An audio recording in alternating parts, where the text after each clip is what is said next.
All right, good morning, sixth grade. We are going to go ahead and start talking about finding area of trapezoids and kites. So, with a trapezoid, it does actually have a formula all in its own, but this lesson is talking about trapezoids and kites that are not necessarily regular. When we're talking about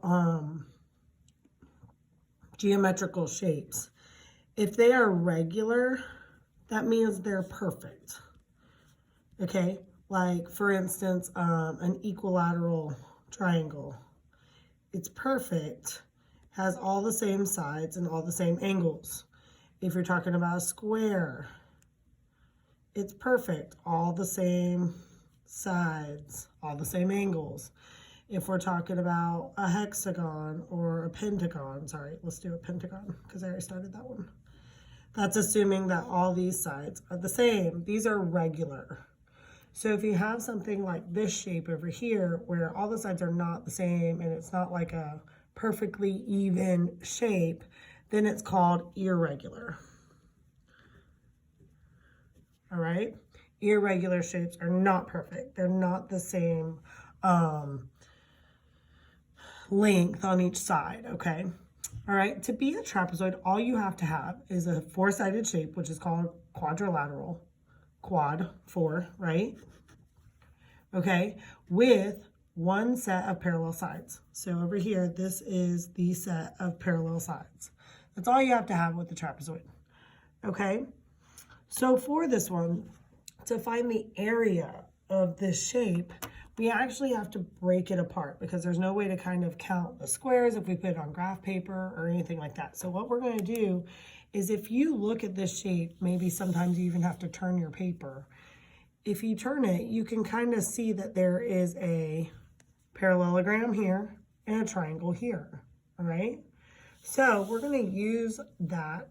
We know how to find the area of a parallelogram and we know how to find the area of a triangle. I'm going to label them. So we'll find A and we'll find B, okay? So for the shape A, it is a parallelogram. So what is the formula that we're going to use to find the area? Area equals base times height. Very good. All right, for the base of this shape, we have 5. Very good. 5 feet.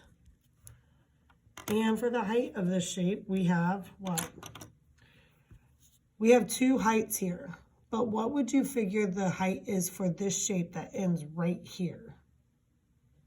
Very good. You should have picked this one over here on this side, which I've left the feet off. So 6.25 feet. We chose that one because the shape ends here, and so does this height. Okay? This one is talking about this whole side. Okay? So we have 5 times 6.25, and we get 31.25. And then feet squared, because there's 2 feet being multiplied together. So the area for this shape right here, shape A, is 31.25 feet. See how we did that? We know how to find that area, so we chose to start with something we know. Okay, for shape B, all right, it's a triangle, all right? So the area formula for a triangle is half the base times the height, all right? Remember? So we're going to do half times, what do you figure the base is for this triangle? If we look at it, all right, sometimes you need to like hide the other, let me see if I have something that'll hide the other shape. Okay. If you hide that other shape, you see we have the triangle here.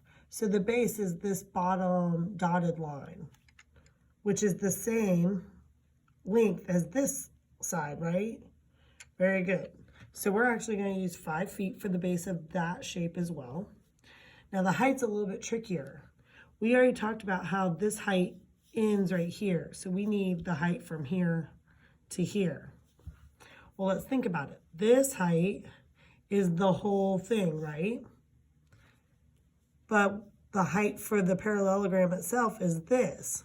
So we're going to take 11.25, the height of the whole thing, and subtract the height of just the parallelogram.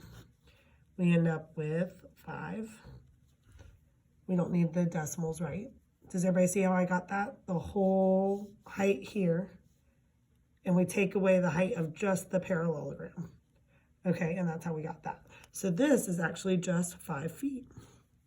Okay, does everybody see how we got that? Okay, so the same thing as normal. You can kind of take half here. Half of 5 is kind of not always fun. So I'm going to go ahead and do 5 times 5 this time. That's 25 feet squared. And then half of 25, you guys can work it out on your calculators. I've done half of 25 so many times I have it in my head. So this is 12.5 feet squared. All right, so we have found the area for shape A, and we have found the area for shape B. So we're being asked, what's the area for that whole shape? So what would you do? Very good. We're going to add the two shapes together. So we're going to add the areas that we got. And you should get 43.75 feet squared as the whole shape. Okay? Very good. So when we're doing these shapes, we're going to practice breaking them up into the shapes that we actually know and recognize. And for this one, we only had to do 2. But if you have a trapezoid that, you know, looks like this, let's see. Excuse my drawings, okay? If you have a trapezoid that looks like this, you could do this and break it apart into the parallelogram here, one triangle here, and one triangle here. You can do however you see that you need to break it up, okay? Very good. All right. Same goes for a kite. You would break it apart into triangles. Let's just focus on parallelograms for today, and we can finish these notes tomorrow, okay? All right, so for your practice, all I want you to do is numbers, let's see. Let's do page 402. And let's do numbers 4 and 5. So just 2 of them, okay? Please show your work though, okay? I know you don't have to necessarily draw the shape, but I do want to see the work shown, okay? If you don't have enough room in the book, you can use another sheet of paper. That's fine, okay? You do need to handwrite it. Trying to type this is not fun, okay? All right? I am so proud of you guys, and I will talk to you tomorrow.